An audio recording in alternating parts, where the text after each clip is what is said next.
The views and opinions expressed on Speaking My Mind are of one man's opinion, and it does not reflect the views of everyone associated with this platform. This commentary is protected by the First Amendment. I'm LV, and I'm speaking my mind. What's happening in Austin right now isn't normal politics. It's a stress test of democracy. Texas Representative Nicole Collier, a Democrat from Fort Worth, literally spent the night on the House floor because she refused to accept a state police escort that Republicans are forcing on Democrats who broke quorum to slow a mid-decade redistricting power grab. Read that again.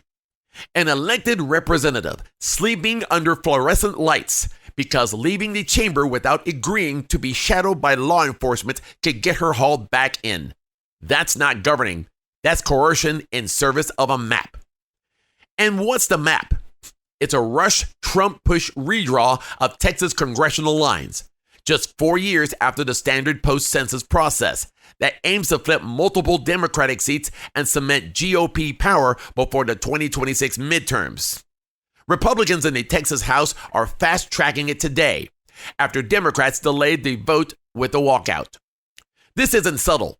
Party leaders are openly framing it as a way to shore up a fragile U.S. House majority. If will of the voters mean anything, it cannot mean mid-cycle do-overs until we like the math. Civil rights groups that are still fighting Texas 2021 maps are already moving to block this new scheme in federal court, arguing it dilutes the power of Black and Latino voters. Again, Texas has a history here. 2003 was not that long ago, and the courts have plenty to say then. And yet, here we are, replaying the same song in a new key, while one of our lawmakers is effectively confined in her own capital for standing on principle. Let me be plain about the politics. This mid-decade redraw is designed to curry favor with Donald Trump and deliver him a Congress that will rubber stamp whatever he wants. When you manipulate maps to choose your voters, you don't have to listen to them.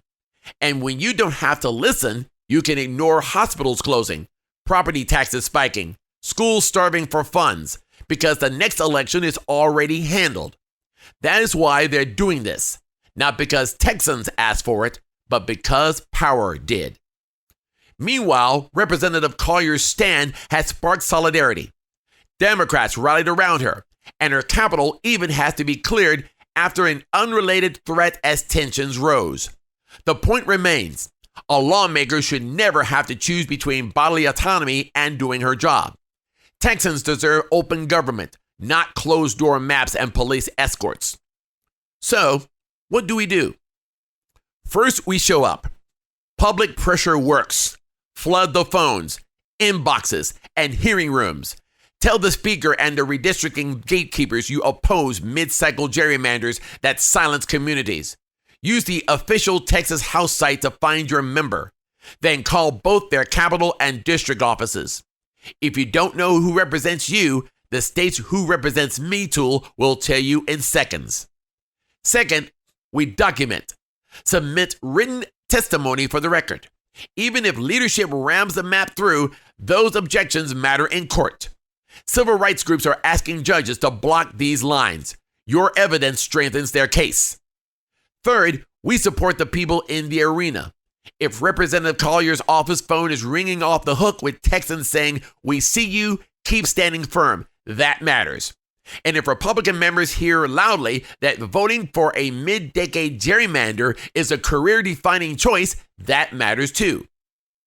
Finally, we remember, the same energy that calls a Capitol office has to reach the ballot box in municipal, primary, and midterm elections, especially where state house majorities and local boards draw lines. The map makers are counting on fatigue.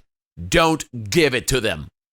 Because if a representative can be boxed inside her own chamber to speed run a map for one man's political fortunes, the lock isn't just on the doors in Austin.